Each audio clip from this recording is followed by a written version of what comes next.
Okay, so let's start because we have only a limited amount of time.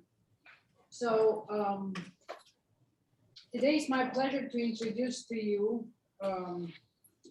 Polina Barskova, a real living Russian poet. So that will be an experience for you that you haven't had before.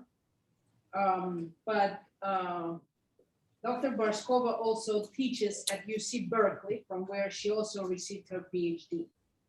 Before returning to Berkeley, she spent 15 years teaching Russian literatures at Hampshire College, Massachusetts, as well as at Amherst and Smith colleges. Her scholarly publications include articles on Nabokov, Bakhtin brothers, early Soviet film, and the historical trauma.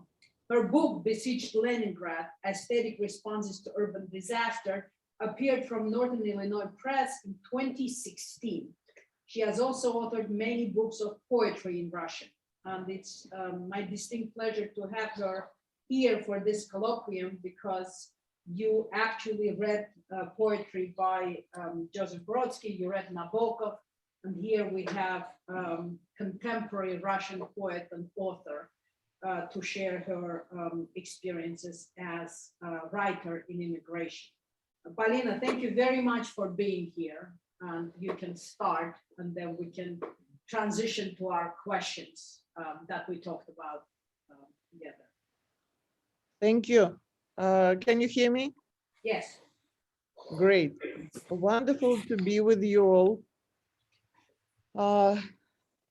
Thank you.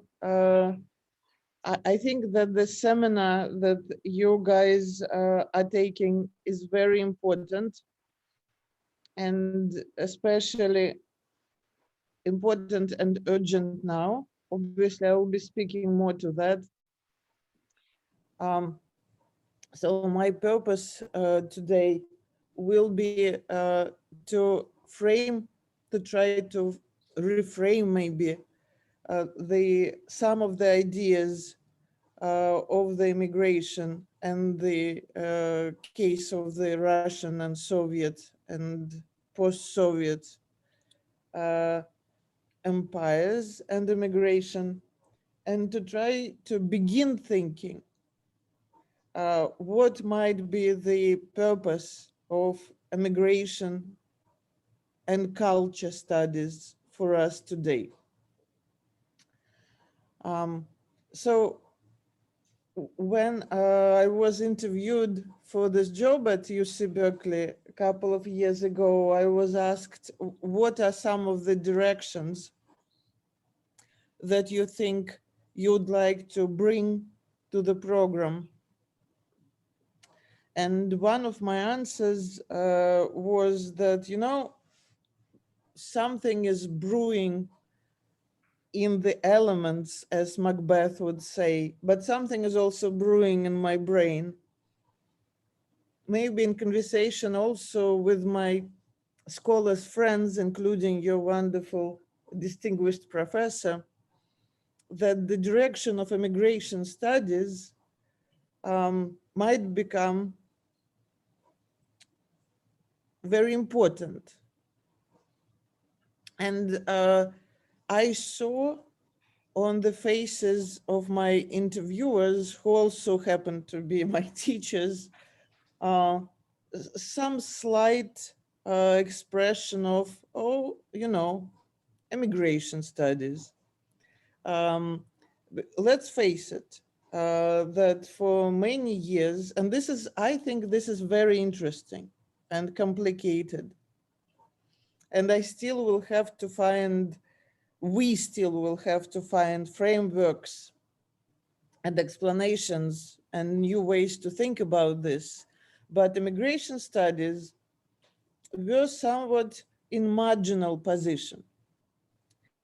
And, as you were just told, I've been teaching for, let's say, 20 years in this country. Usually I see people who come to study Tolstoy and Dostoevsky. Sometimes Nabokov and Brodsky. but very rarely we see students who come and say, tell me more about Russian immigration now. And the thing is that the notion, the phenomenon of Russian immigration is huge, multi-figured, and also contains some of the most strikingly interesting cultural and literary figures that Russia had.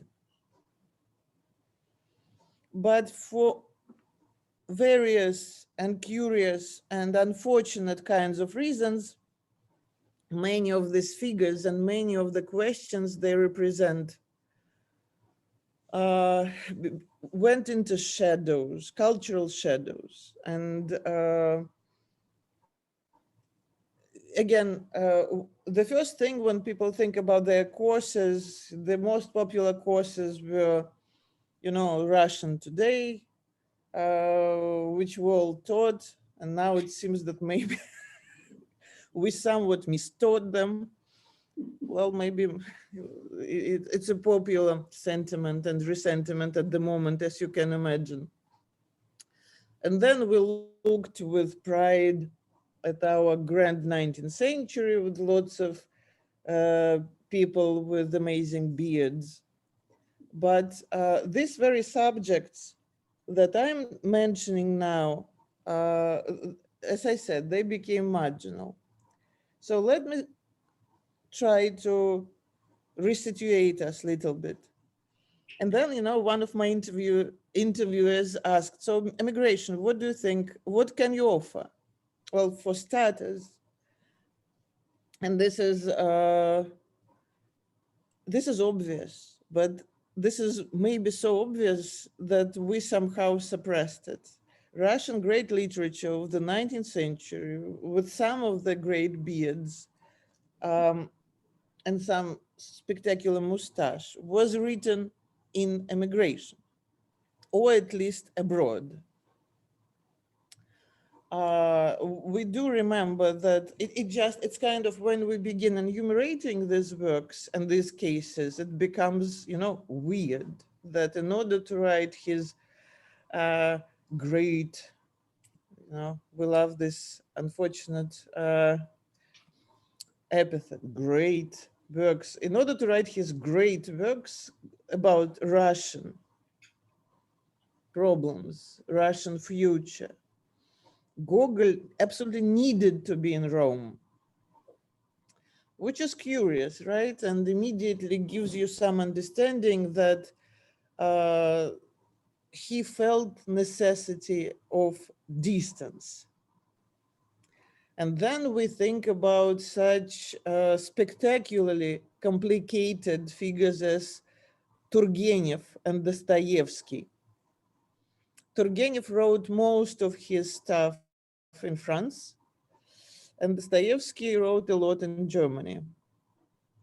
The case of Turgenev is very interesting because, right, when I want to explain to my students perfect Russian language, if you wish, you know, Russian language that is so beautiful, Russian style that is so sublime and exquisite, that, you know, this is model kind of, this is what we brought to the feast of cultures.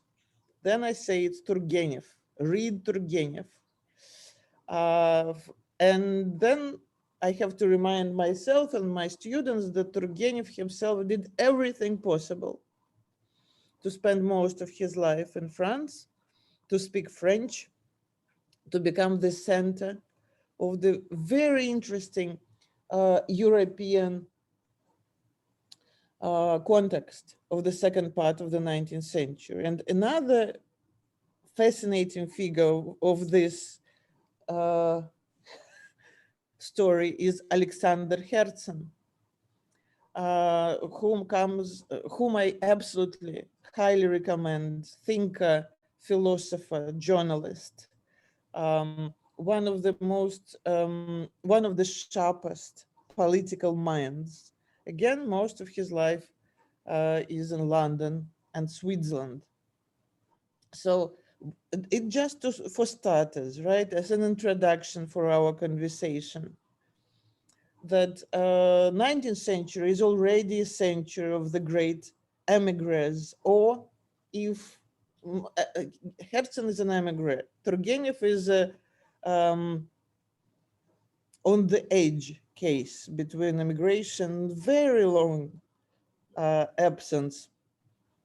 But even in the cases of people so intimately, performatively, melodramatically connected to Russia as Dostoevsky, again, we see that he runs abroad. He's drawn to non to the situation of, as one remarkable Russian philosopher of literature said, Mikhail Bakhtin, outsidedness.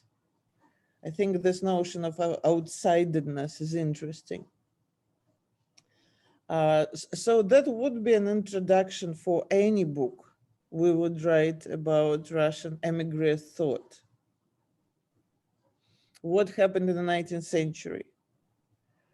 Though, of course, the center of our conversation today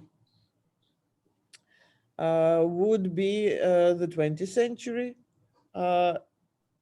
which we thought was the great century of immigration, the big century of immigration.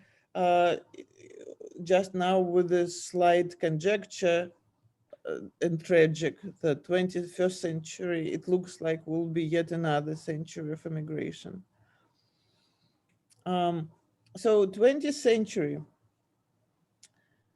in short, I know that every person who comes to you will give you their scheme, their understanding, their what happened in the result of the political catastrophe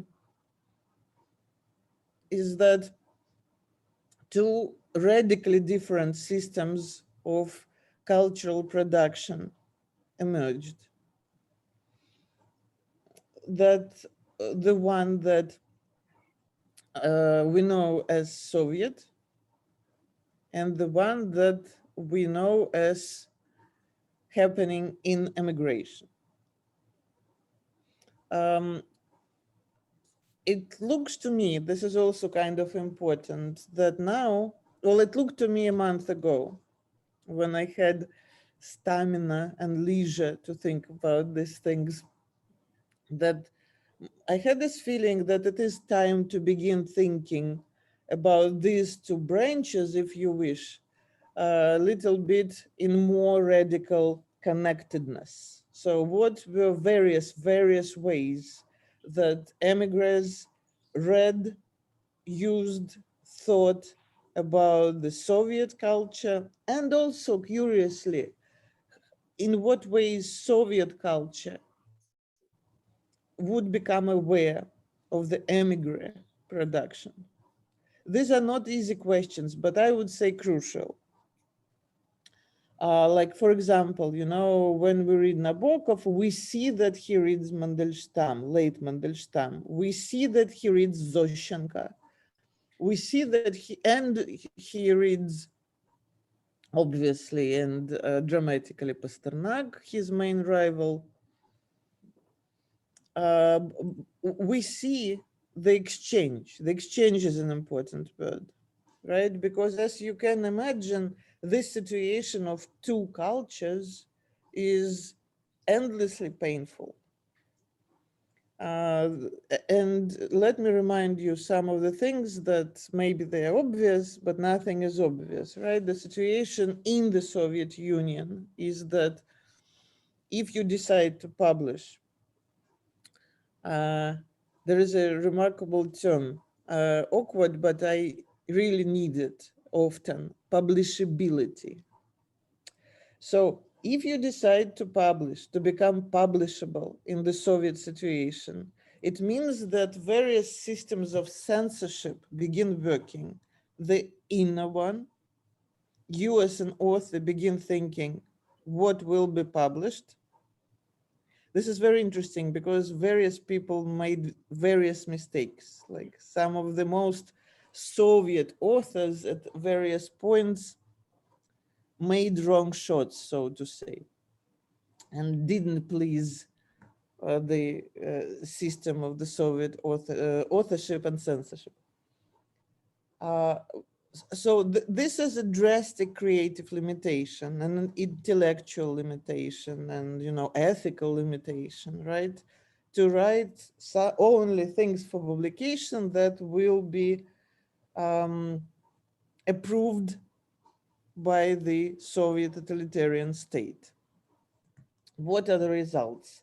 The results are that the Soviet official culture and literature is this extremely curious system. I'm big on the word system today. That sometimes some of my favorite scholars compare it to the classicism, to the 18th century idea of classicism, that there are all these rules, right? You absolutely cannot say bad things about the Soviet state. Your hero needs to be very often Communist Party member. Your bad guy very often needs to be not a Communist Party member. So as if you know, everything is very rigid. And this caused one of the things that I guess you know, that the other culture was born within the Soviet situation, culture not for publication, that we call samizdat, publish it yourself. And many of us, people of my age and our friends, are writing about it now. It seems to be something very interesting. So we have two literatures, two cultures in Soviet Union, official and non-official, and we have culture in immigration. There you can almost publish everything you want, and you can read to the audience, because poets and writers love to read, with one tiny exception, that you'll have an audience of 10 people. There is a wonderful poem by my favorite Polish poet, Wisława Szymborska, Nobel Prize laureate, which is called Poetry Reading. Again, those 6 people, 5 because they're my relatives, and 1 because it was raining. So very limited and dramatically limited audiences of Russian immigration. As you can imagine, right? They were the intelligentsia, the layer of intelligentsia. Again, now when we think about it, they were torn out, they were taken out of their context. I am sure that in this class, in your other classes, in your life, you think a lot about culture in exile, various cases, right? For example, some of the most important Hollywood events of the 1940s happened because of the exiles, Marlene Dietrich. American cultural events, American ballet, exiles, American scholars, right? Germans arrive in the 1930s, 1940s, people like Hannah Arendt. But there, and all these cases, endless, we can discuss them. The case of literature, especially literature, and especially poetry. And excuse me if I'm saying something, again, obvious. The case of poetry and literature is endlessly problematic because we work with word, we work with language, right? We carry something that is very difficult, literally, like, you know, translatio from Latin is to carry from one place to another. Russian language, when it finds itself in United States, in France, or in Germany, has very, very different validity. And this is what Brodsky's essay, The Condition We Call Exile, is partially about. And this, of course, was one of the problems, to put it mildly, of the writers emigres, right? In Russia, they would be the central voices of their generations. And then in immigration, like, I don't know, my favorite emigre poet of the 1930s, Vladislav Khodasevich, you sit forever in a cafe in Paris, you are broke, and you write your critical reviews for 10 people to read. Um, so these are some of the schematic things to mention. What else? The whole 20th century is permeated with these so-called waves of Russian immigration. The count differs. Usually we say that the first wave is after revolution. Then we have the second and the third, and they are curiously connected with the events of the Second World War. And many people who arrived to the West in connection to their relationship with the Nazi Germany occupying Soviet Union. Then in the 1960s, mostly 1970s, 1980s, this is the generation that lives during the period of Brezhnev's stagnation, what we thought was the end of the Soviet Empire.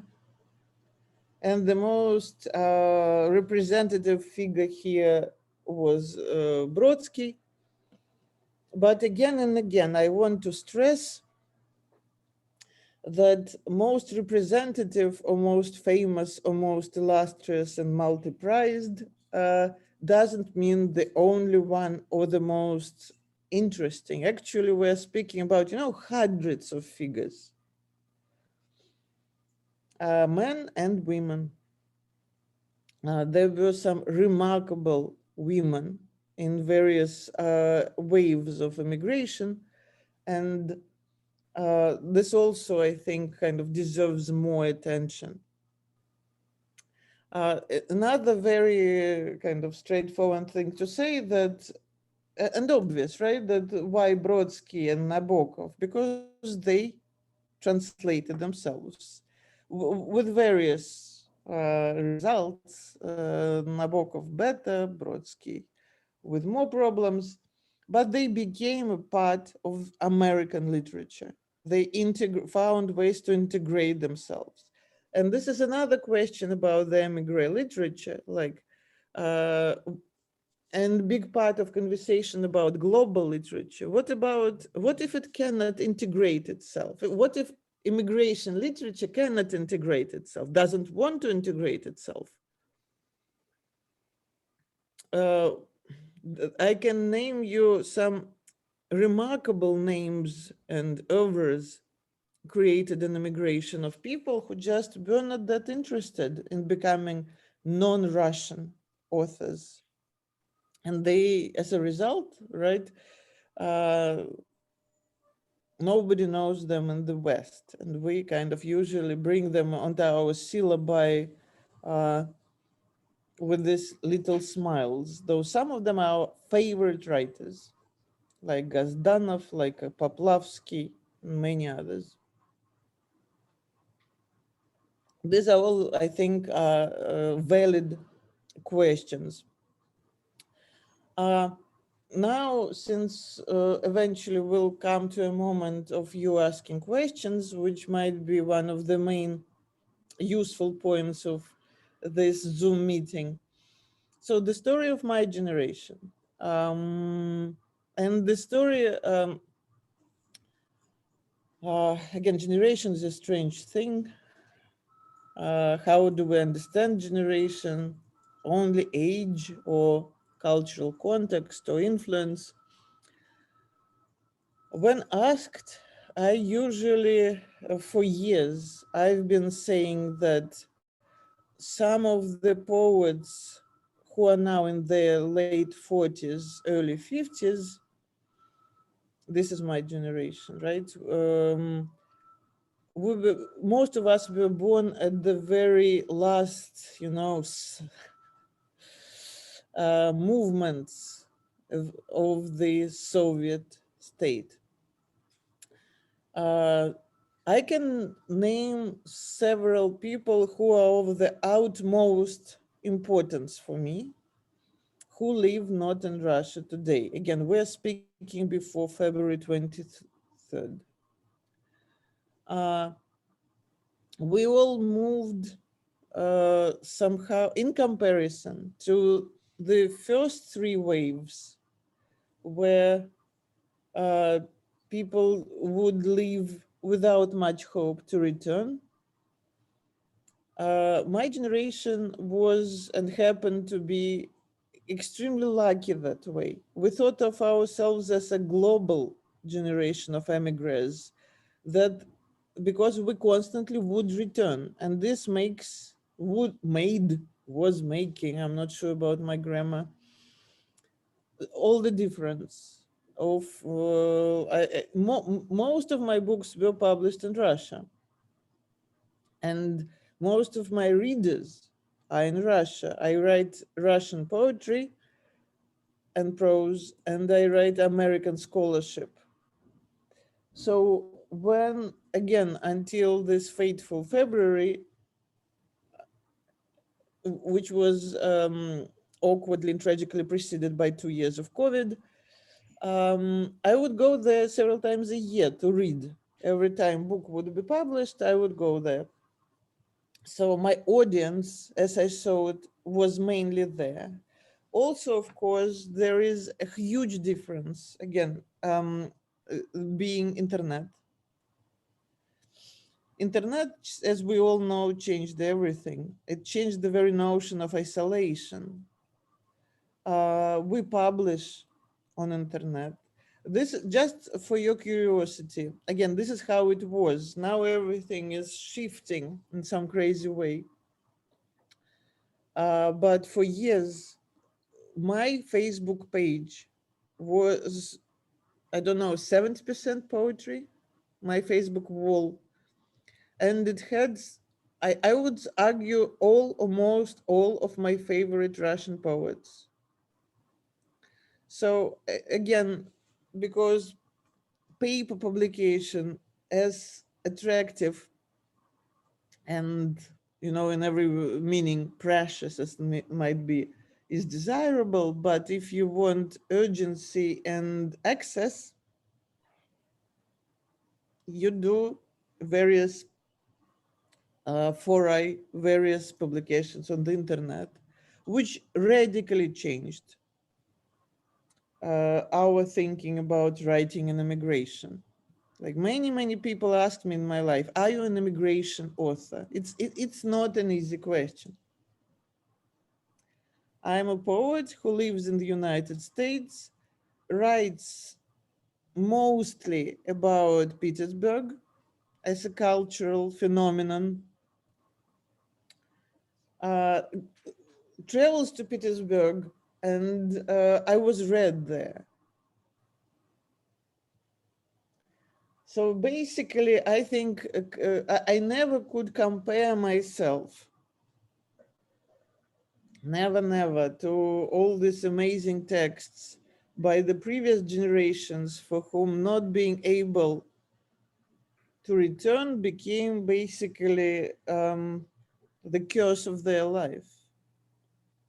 Even for Nabokov, who constantly writes in his poetry about his incessant dreaming about going back to Russia. And there is a remarkable novel which I love dearly. It's called Glory, Podvik, about, again, the realization of these dreams. He goes and he's immediately shot. And Nabokov was not melodramatizing. His best friend died during the Civil War, age something 20. So he absolutely knew for the most of his life would be the price of sentimentality. Again, what else about I'm happy to talk to you about institutions, which I think is very important.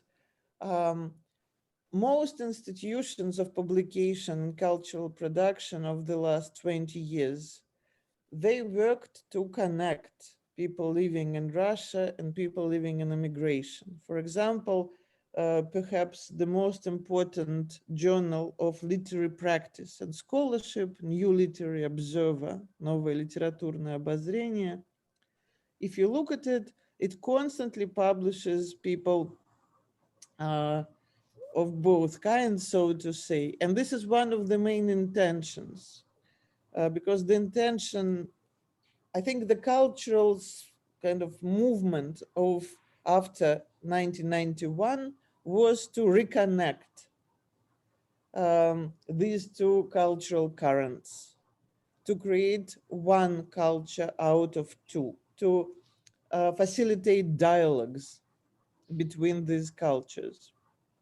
This is all very interesting. For example, because of the situation of the Soviet totalitarian state, what happened is that, yes, indeed, people who knew Russian language and literature rather well lived in Russia, but they couldn't teach this literature. It wasn't discussed in the universities,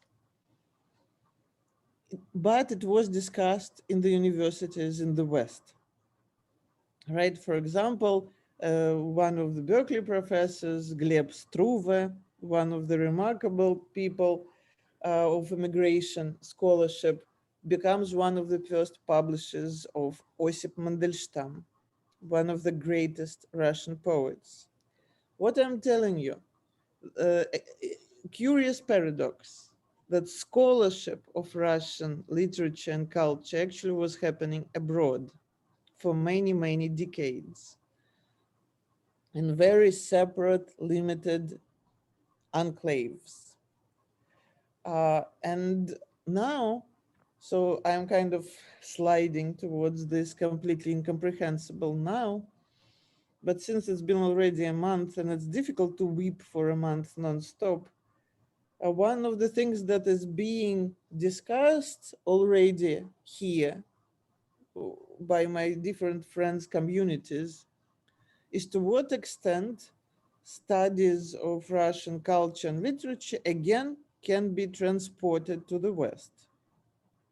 Because as you understand, every day something obnoxious is happening. Today they closed the only standing democratic newspaper, the New Gazeta, Novaya Gazeta, which basically ends the free journalism in Russia. This was my favorite thing I read today in my Facebook.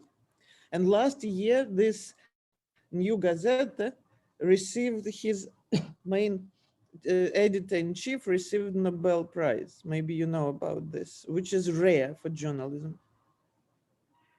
So basically, free literature, free word, free utterance, free journalism, as of today, doesn't exist in Russia.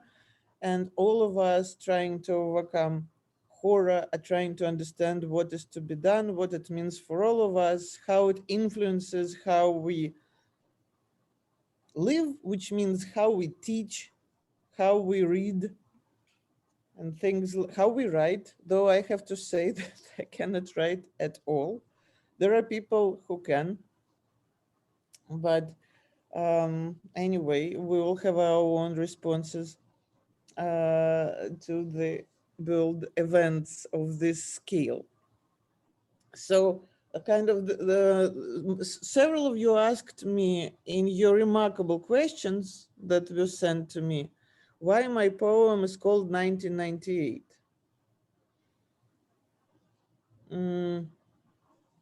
This I wrote at some point. In general, I write kind of in cycles because I become obsessed with an idea, with a question, with a problem.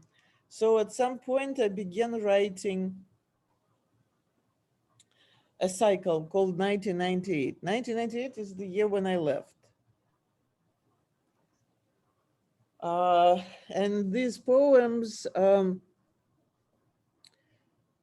in various ways, are trying to, where I'm trying to work out what it means that I left, what it means for my language, what it means for my topics, what it means for my identity. I was 22. It was the period of the 1990s, one of the most controversial periods of post-Soviet history. It was a difficult time of transition. It was not easy there. You know, on many levels. You know, people were not paid the salaries. Our professors would bring us food to the classrooms to feed us. I remember those strange scones. That was really touched. As your professor, I was a student of classics. I studied ancient Greek and Latin, so I remember reading Catullus and crumbs of those scones that my old professor of Latin would bring. This was my memory, very strange memory of the 1990s. Catullus with scones. So basically this date, 1998, right? Because we often think about dates, we're trying to understand history. I am crucially interested as a scholar in making the case that what really matters in my understanding of things is personal history. So usually when asked, how old are you? What generation you are? How do you understand yourself? We give various dates.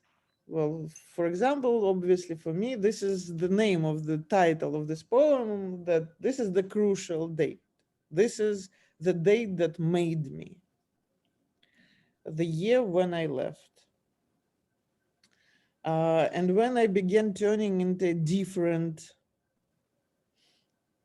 thing, creature, species, hybrid, which again, I have to tell you, hybrid is an interesting term because there is something particularly strange in saying that I'm a Russian poet, writing in Russian, living in the United States, with a full-blown, or what was the full-blown career of publication. Because there are all kinds of decisions and limitations and compromises present in this picture. For many years, I thought, and this brings us to one of the first things that I said, or at least how I mythologize it. I teach Gogol a lot.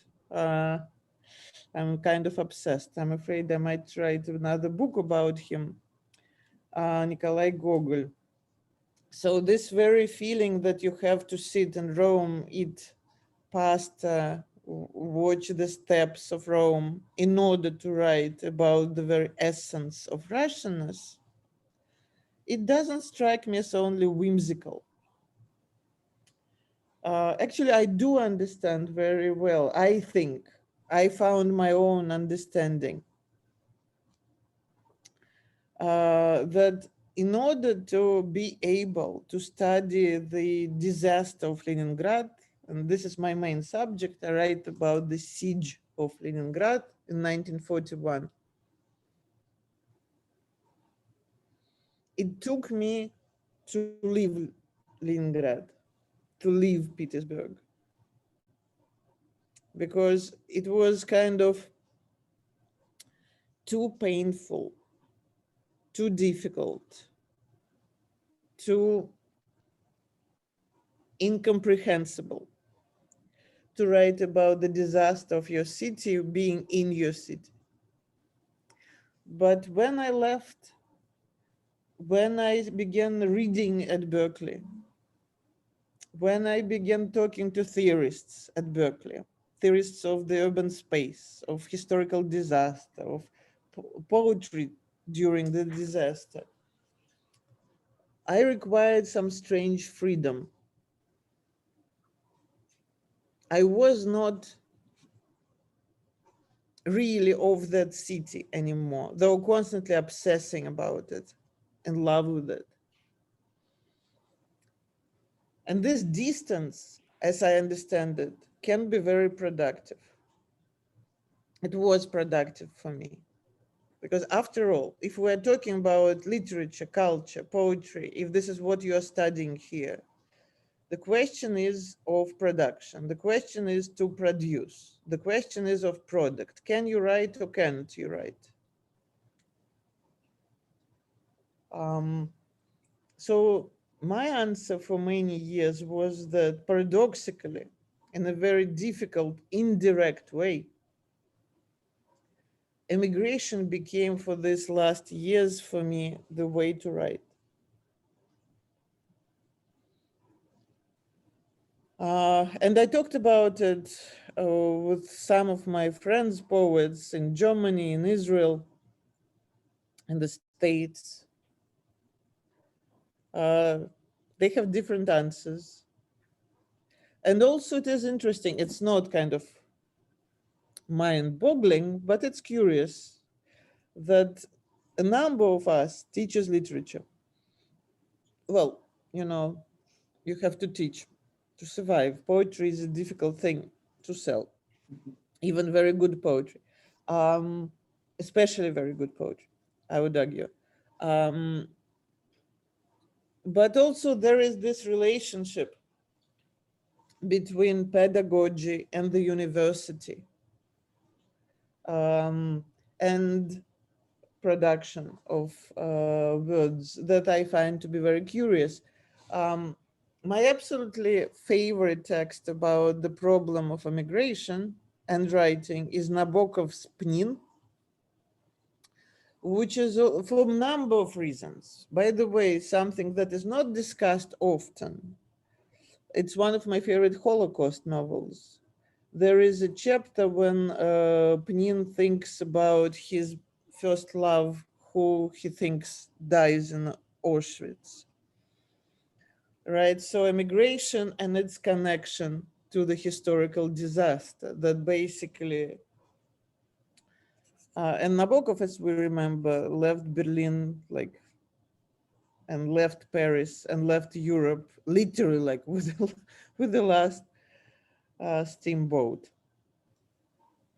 But also Pnin is a great university novel.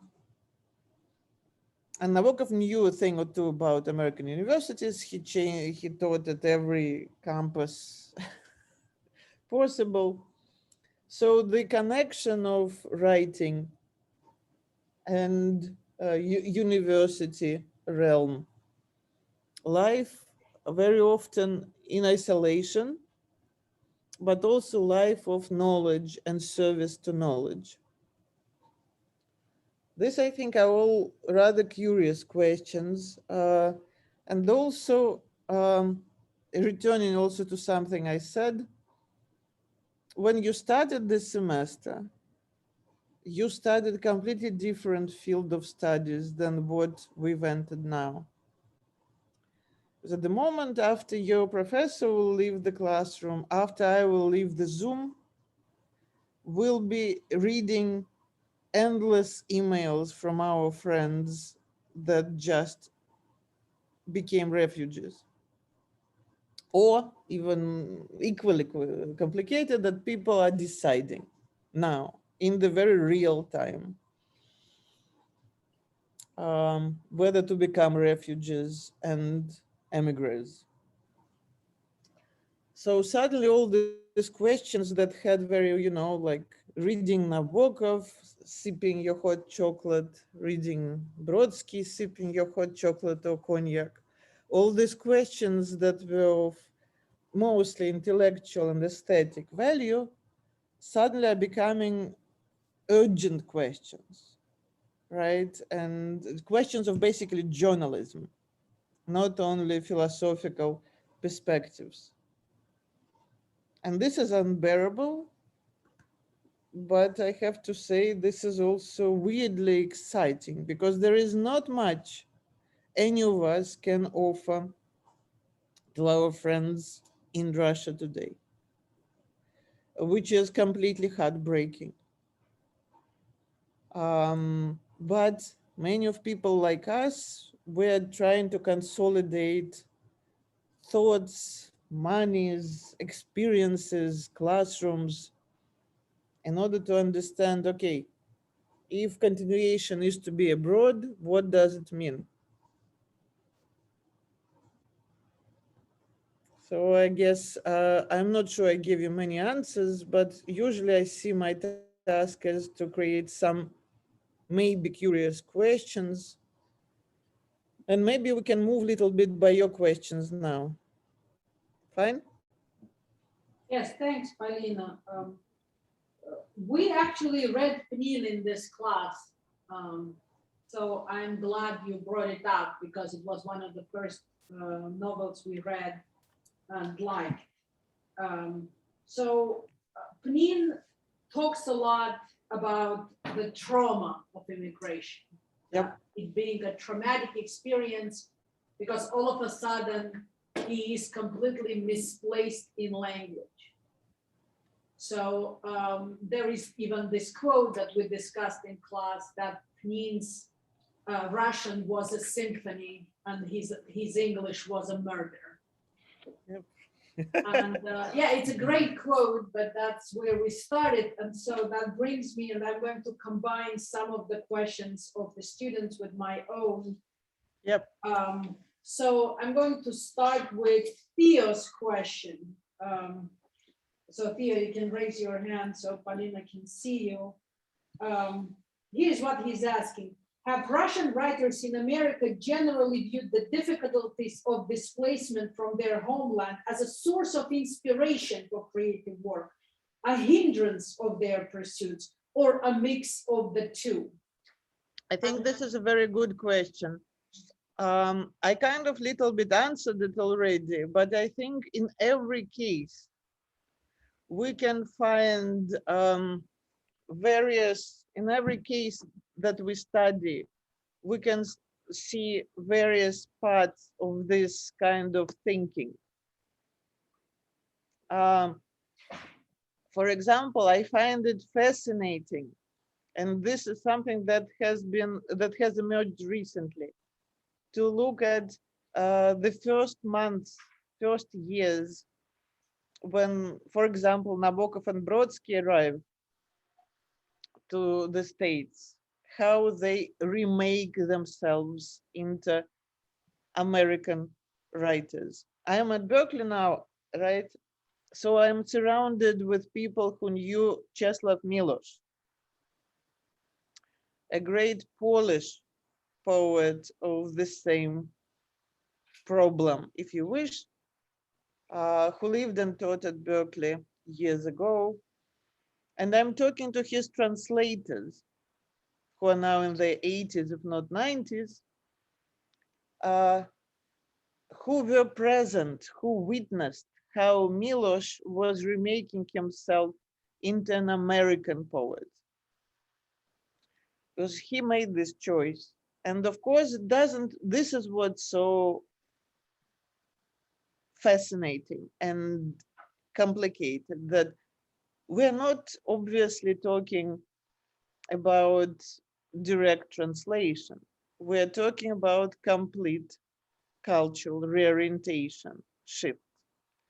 We're talking about these authors, and again, in Brodsky's essays, I think he talks about this. In order to re-enter a new culture, you have to understand what this culture desires in order to become interesting for a culture, right? I like, how do you create an interesting conversation? Les enfants, children. I can tell you, In order to have an interesting conversation with anybody, your grandmother, your lover, your cat, you have to understand what this other is interested in. What are their needs? And then you have to turn yourself towards that. And only if you are capable to do that, then you might be of interest for this culture. And some of the, I repeat, some of my absolutely beloved Russian writers of immigration either could not or were not interested. I can give you names like Mark Aldanov, Yuri Achenwald. They were interested in continuing to write about Russian problems, Russian tragedies, Russian contexts. And there are others. And for example, Miloš was one of them. He completely changed how he writes, which became kind of a shock for his translators. And we can argue that this is what happened with Nabokov and Brodsky, right? And of course, for example, the outrageous and forever beautiful case of Lolita, by the way, written simultaneously with Pnin, and there are all kinds of studies that these two novels are to be read together. Because Lolita, in a way, after he kind of kidnaps her, they begin the voyage. They begin their journey. So several people tried to read Lolita as a novel about journey and escape. So Nabokov comes up with the idea how to become interesting for American culture. What does it mean? It means that his whole life, he was lamenting. He was grumpy that nobody really appreciated his poetry. Because his poetry, his Russian poetry, it's difficult to translate poetry, you know. I've spent so much time translating, being translated, discussing, writing about it. And after all these years, I can tell you, this is a fascinating endeavor. Nothing brings you closer to the event of language than the work of translation. It's the most intimate act you can have with the language. But very often, the result of this beautiful intimate act will be a linguistic failure or cultural failure. For example, Brodsky mistranslated his poetry into English. By which I mean he absolutely became obsessed with the idea that Russian poetry can only be translated as formal poetry with perfect rhymes. Which means that he didn't ask American poetry, or he decided to impose on American poetry and culture his views rather than asking American poetry and culture what it wants at this very moment, what it can do, what it desires. So there are books about this, very interesting books we can recommend. But again, this is my point of view. This is my subjective point of view. This is why it's so cool that you have this seminar. My only way to be this 20 years was to think about immigration as a productive thing. There is a funny thing about me. I began writing when I was 8. They published me when I was 9. They published my first book when I was 15. Basically, it means that by 17, you stop. And then your grandma is very proud of you. But if you somehow attempt to continue, I see the only way to continue is a radical change. And sometimes yes, with the change, with the total change of identity, because immigration is a change of identity. And the change of language, though in my case it's partial. And it's an interesting question always, right? That after 20 years, I speak heavily accented language with very idiosyncratic idiomatic level and so on. Every time when I enter every classroom, I see people for the first 5 minutes, they look at me in total awe, because the word order is like the of that creature from the Star Wars, right? And everybody's like, wow, this is not where a verb should go. But then we begin understanding each other. So yes, immigration is a process of total limitation and loss. But also you can change.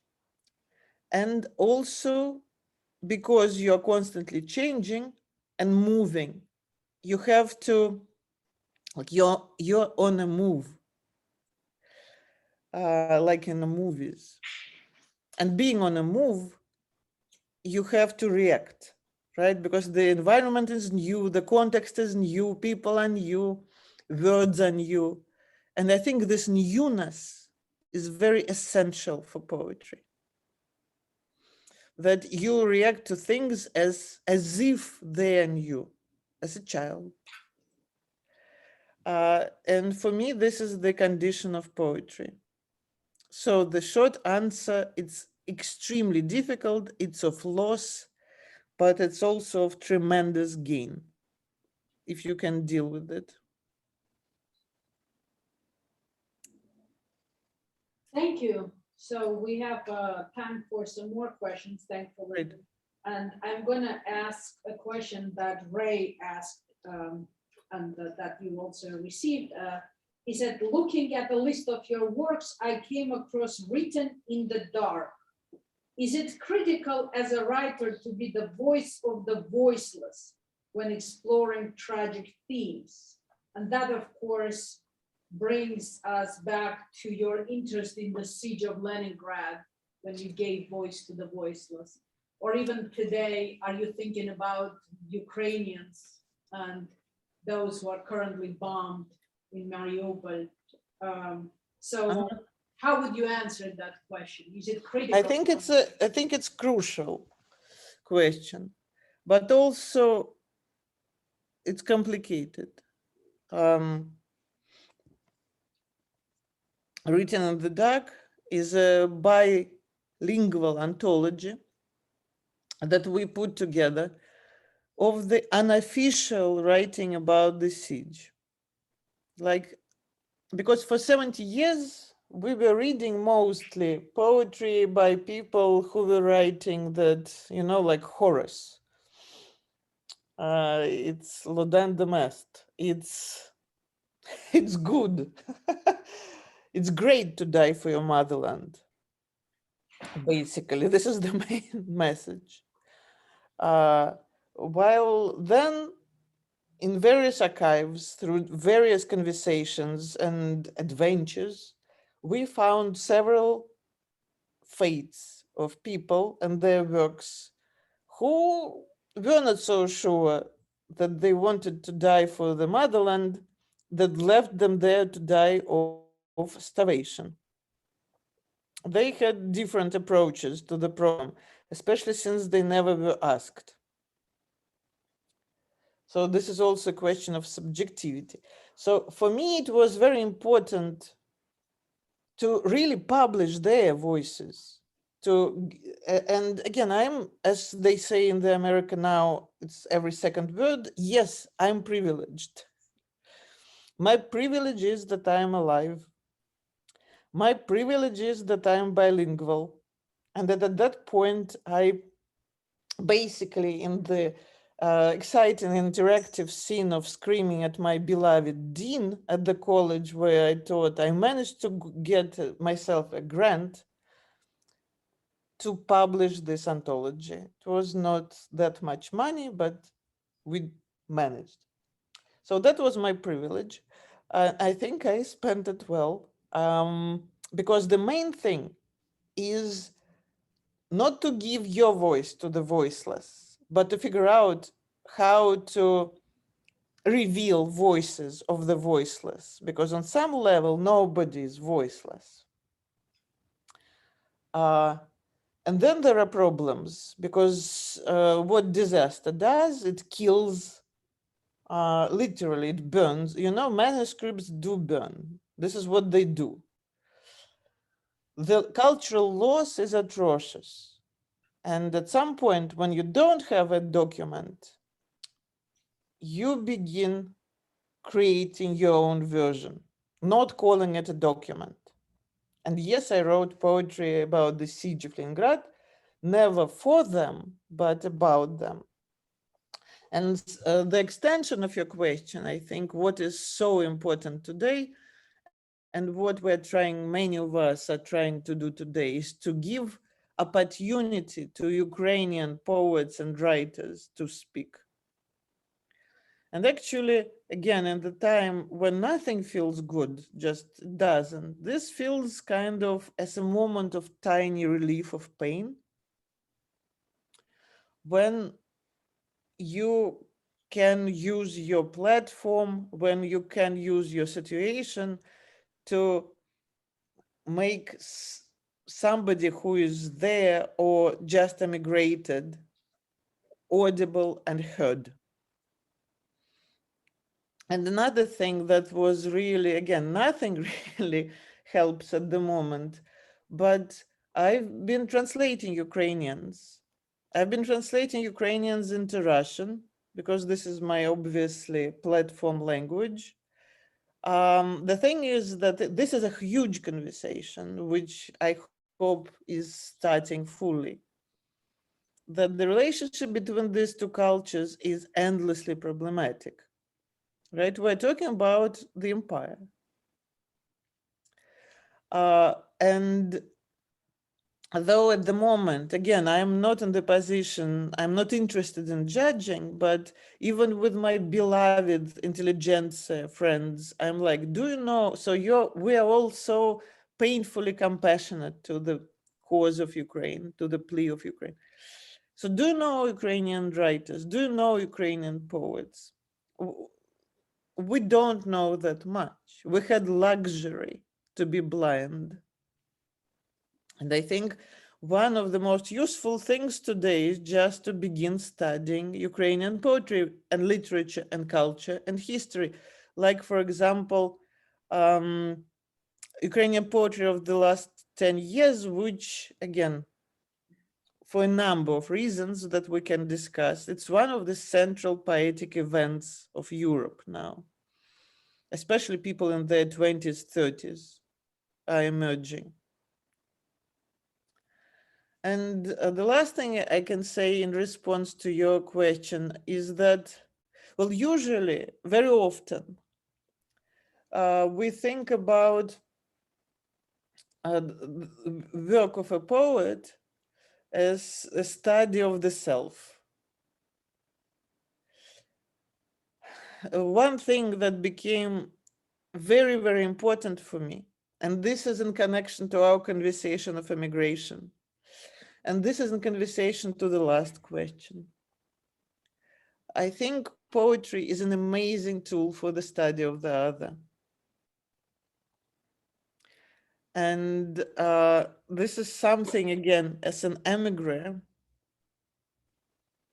I feel myself, I have this right to say this, because again, emigre, in order to survive, has to study the other.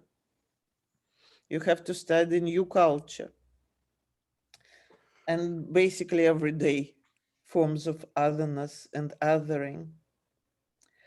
But in general, today, like one of the questions we don't even dare to ask because we have no idea what will happen next hour. But some of us, in order not to obsess about the next hour, are beginning to ask, how will we move from here, from what is happening? How exactly And I think that for me, one of the crucial ways would be to pay attention to the other. And again, it's difficult. The question is beautiful. I just would problematize it somewhat.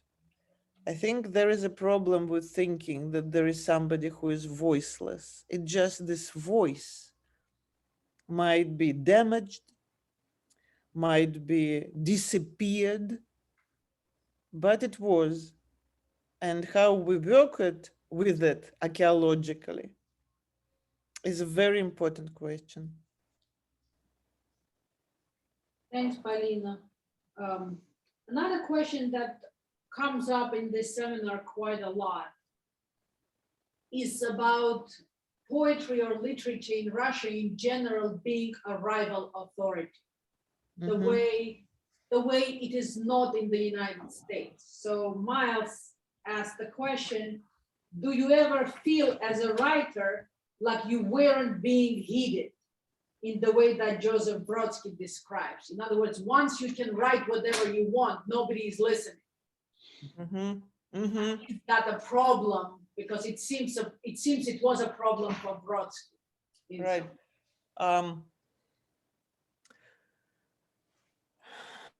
So since I mentioned several times the time of generation, one of the qualities that describes my generation, that we grew up with basically idolatric relationship with Joseph Brodsky, writing people like me. Which again, as everything has its pluses and minuses. And to some extent, I understood, anxiety of influence, this and that, Dr. Freud. I understood that much of my adult self-making was about walking as far as possible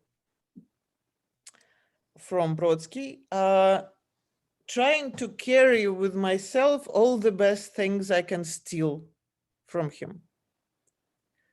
And in general, yes, on my syllabi, I always have these long things about how the students will be awfully punished for plagiarism. But with that, I always do remember that Shakespeare, if he was, if they were, that author never wrote one original play. He always would appropriate. So obviously I appropriated so much from Brodsky, but also he is for me the object of total critique, which I think it's one of the best things that happens in healthy culture. You love somebody, and then you don't stop. You continue loving, but you think, aha, I want to. For my case, I want to change this and that. So Brodsky obviously was fascinated by the role of the first poet, which means that he directly modeled the idea of the poet of the empire, right? That there is one emperor, and basically emperor has a poet, and they are in a relationship. We know this, I don't know, at least from the time of Augustus. We absolutely know this for the 19th century and the excruciating relationship between Pushkin and power, which many of us think actually killed Pushkin and not his problematic choice of girls. I do want to be read, obviously, but as everybody who writes, as everybody who publishes, but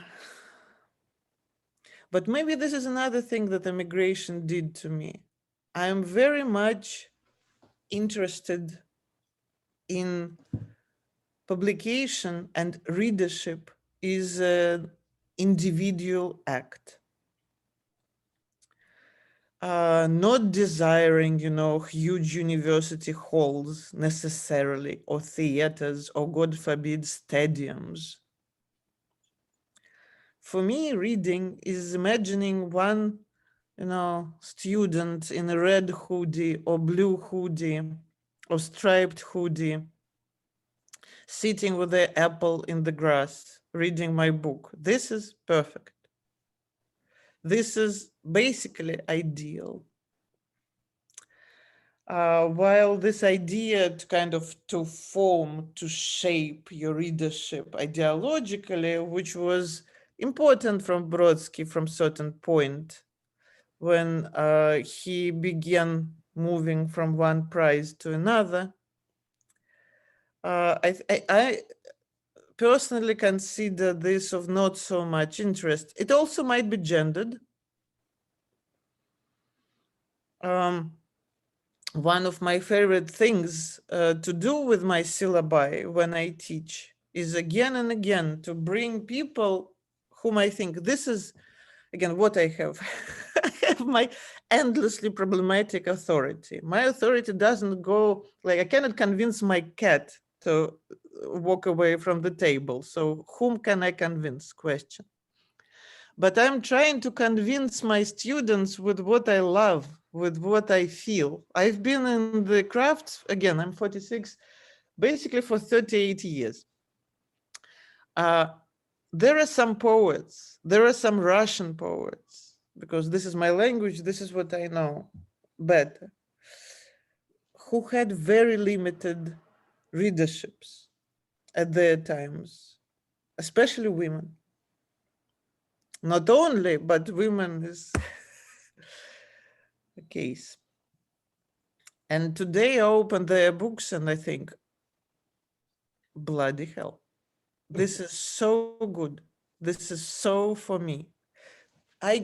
This can teach me so much.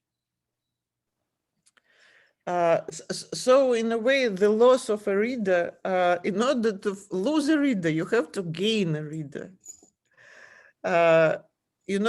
You have to have a reader. So this question of, successful, always obsessed with reception, big poet, poet laureate. I'm just not absolutely interested in, I'm just not absolutely convinced that this is of such acute interest for me, always. This is a specific point of view. I read it as very Russian/Soviet, paradoxically. And this is one of many things that, again, endlessly, constantly finding something to learn from Brodsky. There are many, many things that I'm saying, sorry. I'm not interested in the role of the first or second or third poet. I'm interested in the role of a poet and finding your own place, which will allow you to write. In finding those 3 readers, right? Like Szymborska said, 5 readers with whom you can have productive, real dialogue. Also, I have to remind you that some of our favorite poets on our syllabi, like, excuse me, I spent 15 years in Amherst, right? Next to the house of Emily Dickinson, literally. This is where I raised my child. So that is another take on readership. And on many, many levels, many people think that choice of Emily Dickinson was that of what is theorized as inner immigration. She just closed the publication problem. I'm just trying to complicate some of the things because this is what's interesting, I think. So we have a couple of minutes left. So Yeah. very quickly, you assigned the poem, The Hawk's Cry in Autumn. I see you guessed it. Why is this poem important for you? Well, first it was written where I spent 15 years constantly observing these hawks. Right? He taught at Mount Holyoke and I taught at Hampshire. Yep. But also, and I'm sure you can teach this and will. This is a very interesting poem, written in the United States, basically closer to the ending of the 20th century. Brodsky completely rewrites Russian Odic tradition, which also means Latin Odic tradition. Right? This is a poem about the point of view from above, where, of course, this kind of poet, can only look from above, because it is from above that we have knowledge, power, ownership, panoramic view. And or kind of this vertical gaze. But also what happens that in its development, the poem turns from ode into tragedy, because the bird, who is obviously biographic, flies too high and begins dying, basically, in isolation, in loneliness, in the total freeze. And most of poetry written by Brodsky in immigration is about ideal loneliness as the situation of the emigre. And also, of course, there are all kinds of interesting things about optics there. So this is a very influential poem. It's impeccably, masterfully done. It's just mesmerizing formally in terms of how it sounds. It's a romantic poem. I have to remind you that Russian culture, this is important, is becoming, this is just a fact that Russian culture, for a number of reasons, has qualities of being delayed. And rhyme in a poem is one of the signs of this. But also the very fact that Brodsky thinks of himself as the lonely romantic poet, like seriously, Lord Byron.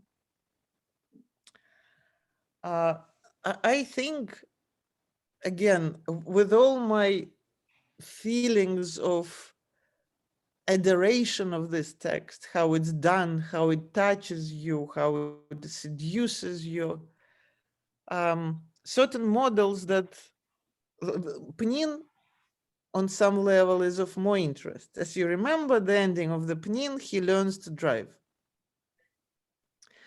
So he doesn't have to fly to these freezing temperatures anymore to be part of the environment.